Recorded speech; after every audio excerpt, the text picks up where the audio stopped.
Estamos iniciando o programa Papo Aberto e o meu convidado desse bloco é mestrado em Administração de Empresas pela Florida Christian University. Isso mesmo? Sim, na verdade mestrando, tá? Mestrando? Ainda não está concluído.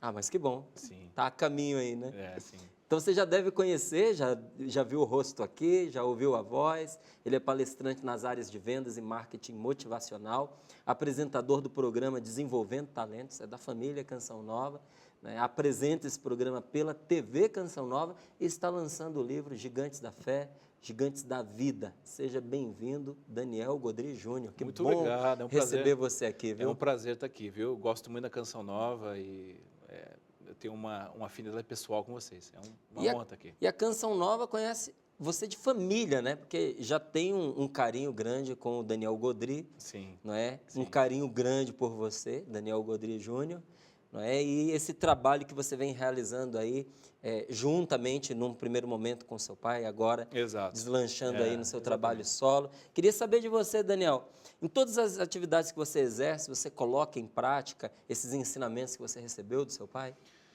Olha, hoje eu tenho a minha linha de trabalho, que é um trabalho meu, mas não dá para dizer que não, porque sou filho, aprendi com ele. É raiz, né? É raiz. Certamente alguns exemplos são em comum, sim. Um ou outro exemplo da palestra. Mas o que aconteceu? A princípio eu colei no trabalho dele e aos poucos eu fui me descolando, criando a minha própria linguagem e tal, né? Mas claro, ainda tem quem assiste meu trabalho vê lá, aí tem a pitada do Daniel Godry, né?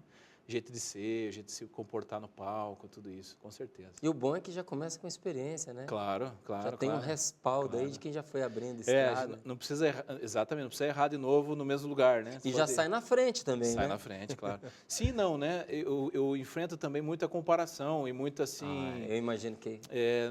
acontece as duas coisas. Olha, ele deve ser bom porque é filho e... Será que ele é bom? Será que ele está palestrando só porque é filho? Acontece muito isso também. Empresa que me contrata e diz assim, nossa, você realmente é bom, eu achei que você palestrava por causa do seu pai. Então, tem exatamente esses dois extremos, assim, ou é bom ou é muito ruim. Tem o seu pró e o seu contra, né? Exatamente. Palestrante, apresentador de TV, escritor, não é? Tem mais alguma atividade que você realiza além dessas aí? Eu tenho atividade na igreja, né? Sou de uma comunidade católica, comunidade éfeta, mas tudo que eu realizo gira em torno de promover a palestra. Então, eu já cheguei a dar aula, escrevo artigos, né? Tudo voltado eu sou empresário, tenho a minha empresa de promoção de eventos, estou fundando algumas outras empresas agora, mas tudo quase ligado a essa área de treinamento, de uma maneira direta ou indireta. Então, eu já via que eram bastante atividades, justamente fiz de propósito essa pergunta, porque hoje em dia uma das grandes dificuldades das pessoas que são muito ativas é administrar o próprio tempo. Queria saber como é que você faz para administrar o seu. Sim. Bom, eu tento diferenciar o essencial do importante, né? Nem tudo que é importante é essencial. Então, primeiro, eu tenho um direcionamento de um padre do Opus Dei, eu sou da Renovação há 20 anos e tenho acompanhamento de um sacerdote há 17 anos. Então, aprendi a fazer primeiro o essencial, depois o importante, para não se tornar urgente, né? É a UTI, urgência, tendência, importância. Se a gente cuidar do urgente, daquilo que tem tendência a ficar... aquilo que é importante, mas não é imediato, finalmente a gente resolve todas as coisas. E eu aprendi que algumas coisas a gente precisa delegar, né? Que, por exemplo, o meu tempo é o mesmo tempo seu, que é o mesmo tempo do Papa, que é o mesmo tempo... nós temos esse dom de maneira igual, nós precisamos aprender a delegar aquilo que propriamente alguém faria melhor que a gente. Então, não é o nosso específico. Exato, não é o nosso específico. Então, tudo que sai do foco, a gente tenta delegar, deixar alguém fazer, chamar parceiros para que realize. Muito bom. Você ministra palestras por todo o Brasil. Queria que você contasse para a gente algumas experiências. Olha, são experiências fantásticas, boas, assim, de pegar um público grande, mas eu queria contar algumas coisas engraçadas, assim, né? Por exemplo, já aconteceu de eu estar palestrando e arrebentar uma cinta, por exemplo, né? Nossa, e aí? Ou de acabar a luz no meio da palestra, né? E você tem que usar isso de uma maneira aberta. Ou de estar usando uma música alta e a pessoa do outro evento vir e desligar o som, puxar tudo da tomada, né? Então, são coisas que já aconteceram e que nos dão uma certa assim, experiência, né? E o que você faz nessa hora? Porque para mim isso é importante. Levo com humor, brinco, levo de maneira natural, né? Porque se a gente ficar nervoso, a gente se perde, né? Ainda mais parece motivacional, que você tem que estar com, não é só a tua razão, você tem que estar envolvido, né, emocionalmente. Emocionalmente. É. Não, você sabe a diferença que faz um bom microfone para gente nessa hora. Sem dúvida. Eu estava num evento uma vez para 2.000 pessoas e de repente acabou a energia. Aí daqui a pouco eu estou vendo alguém vindo trazendo um megafone para mim. Eu falei, não, eu não acredito, eu não acredito. Eu acho que naquela hora Deus teve misericórdia de mim, porque no momento em que me entregaram o megafone, a luz voltou. Ah, que beleza, hein? Mas Nossa. eu fiquei aflito, porque, você sabe, a gente tem que se virar, Sim. mas é uma dificuldade. Não pode parar. Então você usa de bom humor. Use o bom humor, tenta usar aquilo da maneira natural, ou associar o exemplo da queda de luz com a falta de motivação, alguma coisa assim, fazer do limão limonada mesmo, né? Ah, tem que ser. Né? Mas isso é experiência, né? A gente vai aprendendo com a experiência. Há quantos anos já nessa estrada? 18 anos palestrando e há 20 anos pregando, porque antes de ser palestrante eu fui pregador, né? Eu era músico, tocava bateria. Um dia o pregador faltou e o meu coordenador falou assim, Daniel, você tem que falar, todo mundo já falou, ninguém me aguenta me ver na frente mais. Eu disse não umas 10 vezes, aí ele ganhou no cansaço, eu fui lá e falei e vi que tinha um certo tendência natural a falar e aí acabei deixando a música. Foi para a pregação? Fui para a pregação em grupo de oração e tal, e depois comecei a falar para a empresa. Muito bom. Há quanto tempo você faz parte da família Canção Nova, Daniel? Como sócio, acho que desde 96, mais ou menos 97, mas como apresentador, uns 9 anos atrás. 9 anos já. E isso foi história, pura providência, porque a gente estava numa outra emissora católica e estava procurando uma nova emissora. Estava já em negociação com uma rede aberta, secular, e eu já tinha tentado entrar na Canção Nova e naturalmente, a Canção Nova não é uma emissora comercial, graças a Deus. E as respostas foram sempre a mesma. Olha, a gente não abre espaço para pessoas de fora, da grade e tal, né? E um dia eu mandei para o Monsenhor Jonas 2 DVDs, a história é interessante, por isso que eu estou contando. Mandei 2 DVDs para ele, por correio, que sempre admirava assistir as pregações dele de madrugada e tal. Ele pegou na época, os DVDs, que eram até DVDs, nem DVD, era VHS do meu pai. Eu sempre trabalhei em outro escritório, mas providencialmente, naquela tarde, eu fui visitar o meu pai, o escritório. Quando eu escutei a atendente do nosso call center falar, Monsenhor Jonas, legal, Canção Nova, bacana. Opa, quem está falando? É o pessoal da Canção Nova, eles querem uma palestra. Estou pedindo orçamento. Eu falei, não, pelo amor de Deus, né? Canção Nova, eu vou com maior alegria, vou de graça e tal. E aí foi assim, aí eu nunca esqueço, fui dar uma palestra ali do lado onde agora é a administração. Vocês tinham ali um espaço, não tinha missa. Era o capelão de sapê. Exatamente, isso.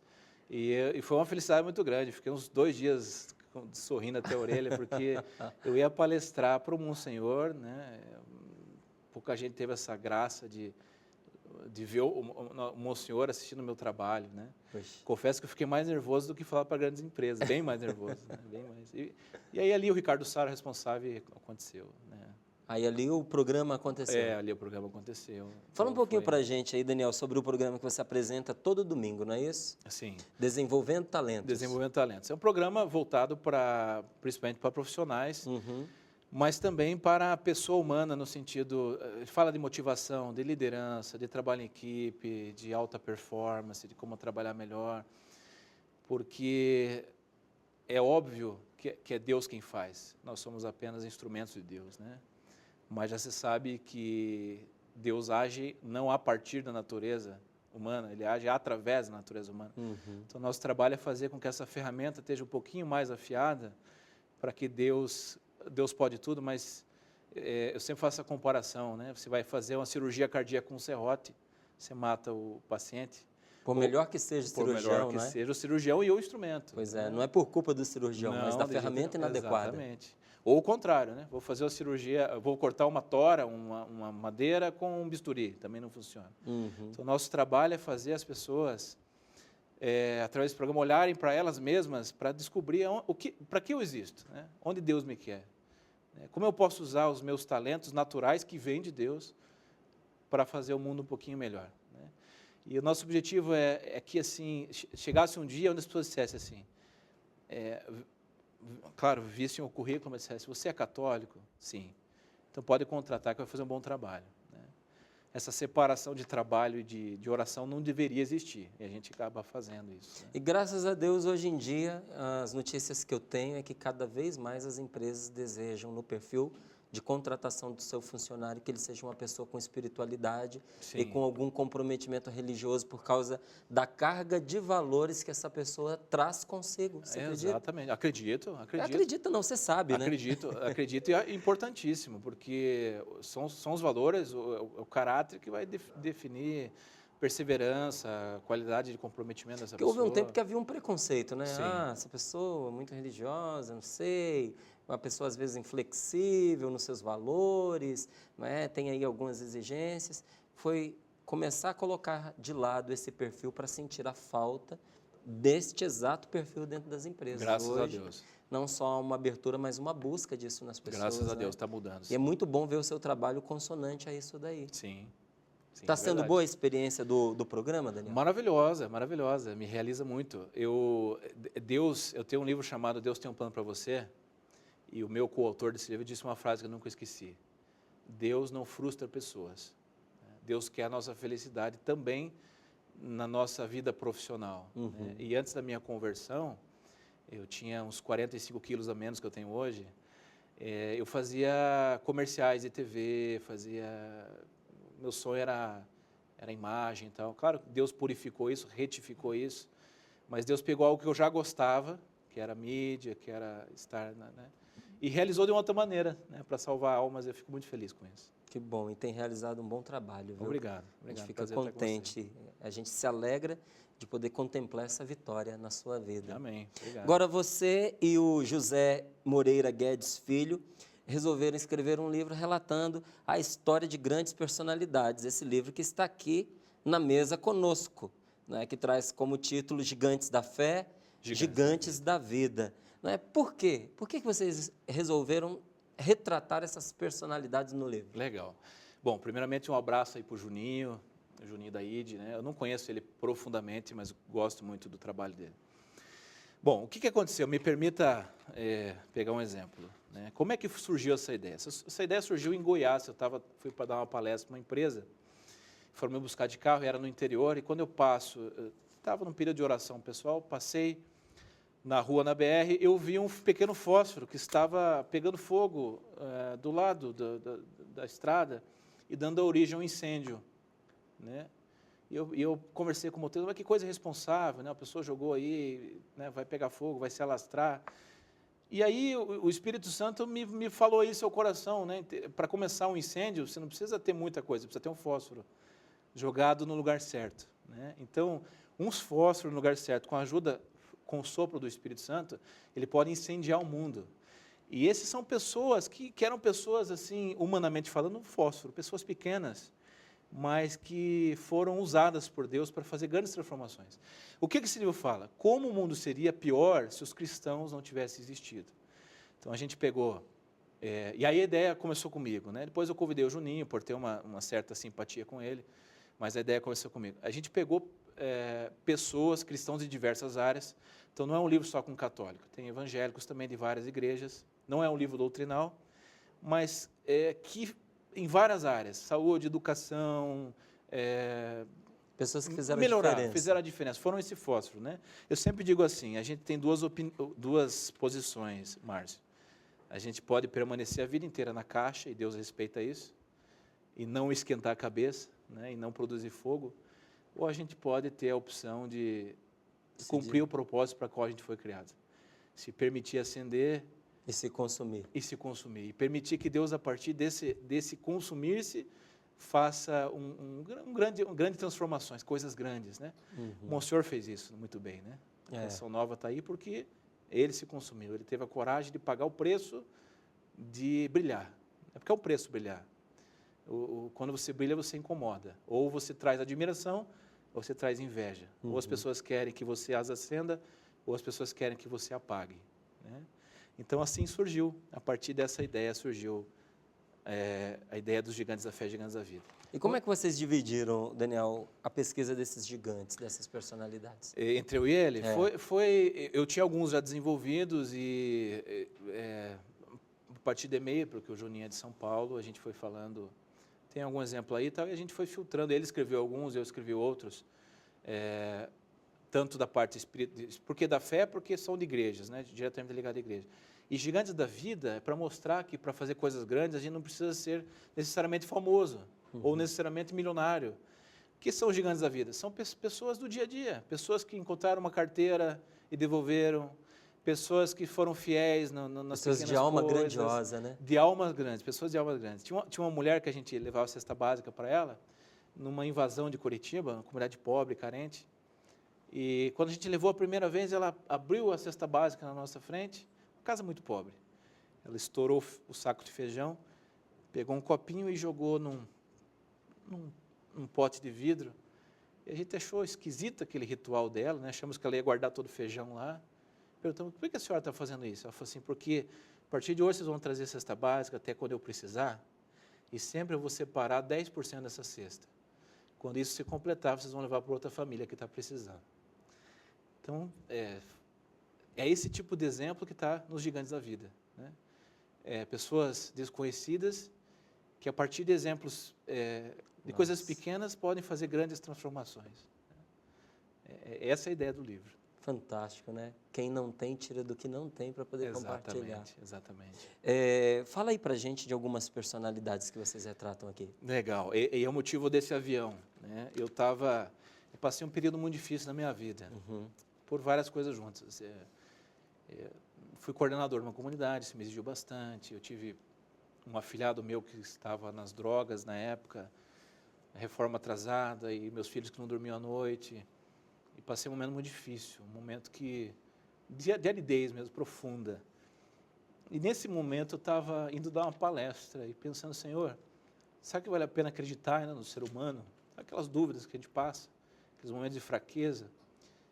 E eu estava na companhia aérea, mais ou menos na terceira ou quarta fileira, e uma mãe, tentava colocar o filho dela quieto, parado, e ele não parava, ele se jogava, ele gritava, esperneava, ela já tentou barganhar, tentou dar doce.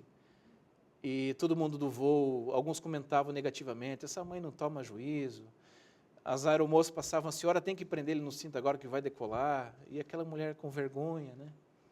E eu comecei a observar aquilo, logo um executivo, ele arrancou uma folha daquela revista de bordo, dobrou e fez um aviãozinho, passou para o banco da frente, pediu licença para a senhora, e disse, menino, você gosta de avião? Ele começou a enxugar as lágrimas, disse, sim, eu gosto. Então, coloca o cinto aí que eu vou ensinar você a fazer avião, nós vamos brincar de avião aqui na viagem e tal, vamos fazer alguma coisa junto. E foi acalmando aquele garoto, e aquela mãe foi ficando aliviada. Aí eu pensei, eu dou palestra de motivação, né? Eu pensei, puxa, a gente não precisa ser Santos Dumont para mudar o mundo. A gente não precisa criar um avião comercial para mudar o mundo. A gente pode, às vezes, criar um avião de papel e fazer a diferença na vida das pessoas.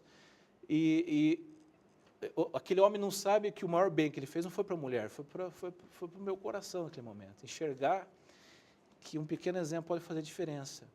Um outro exemplo, alguns exemplos entraram no livro, outros não, até por causa do tamanho do volume, mas outro exemplo que eu gosto muito é de uma moça, ela apanhou na infância, ela foi violentada sexualmente, e foi violentada sexualmente por uma figura de autoridade que supostamente era cristão, né? Então ela pegou um trauma muito grande de igreja, de Deus, ela achava que todo mundo era hipócrita, que todo mundo falava da boca para fora. Ela viu seu pai pregar e viver da maneira diferente em casa, batia na mãe, violentava ela. Quando ela se tornou jovem, ela começou a ficar revoltada, e ela conheceu um amigo evangélico que começou a falar de Deus para ela. E ela dizia, não quero saber de Deus, não quero saber das pessoas da igreja, vocês são hipócritas, vocês não vivem o que vocês pregam. E ele, com muita calma, foi entendendo a história dela e foi falando de Deus para ela, e ela nunca queria conhecer a igreja. Um dia ela foi num hipermercado perto da casa dela, e de longe ela vista aquele rapaz que tinha feito convite para ela várias vezes para ir à igreja, saído no mercado, com a sua noiva. Ela se esconde atrás de um poste e começa a olhar, ver o exemplo dos dois. E ela vê que, num determinado momento, o jovem se oferece para carregar as sacolas da noiva. E quando chega próximo do carro, ele larga as sacolas, vai lá e abre gentilmente a porta do carona para a noiva entra. E depois ele só fez isso, ele vai dirigir. No outro dia ela liga para ele, olha, eu quero aceitar o teu convite na igreja. E ela vai testemunhar no final da igreja. Eu quero novamente me reconciliar com a igreja, me reconciliar com Deus. E ela disse, olha, eu não vim para a igreja por causa de uma pregação, não vim por causa eu vim por causa dessa história, e contou a história. Meu pai batia na minha mãe, meu pai ria da minha mãe, meu pai chamava minha mãe de idiota. Eu até hoje nunca mais me envolvi com um homem, porque eu tinha medo de sofrer aquilo que minha mãe sofreu. Mas eu vi que ainda existem pessoas e homens de bem, né? Então, veja, um exemplo de carregar uma sacola. Foi o que fez diferença pequeno, para ela. te abrir, foi o que curou o coração daquela mulher. Então, esses são exemplos dos gigantes da vida, né? Esse livro está repleto de pessoas assim, que nas pequenas coisas eles conseguem tocar o coração das pessoas.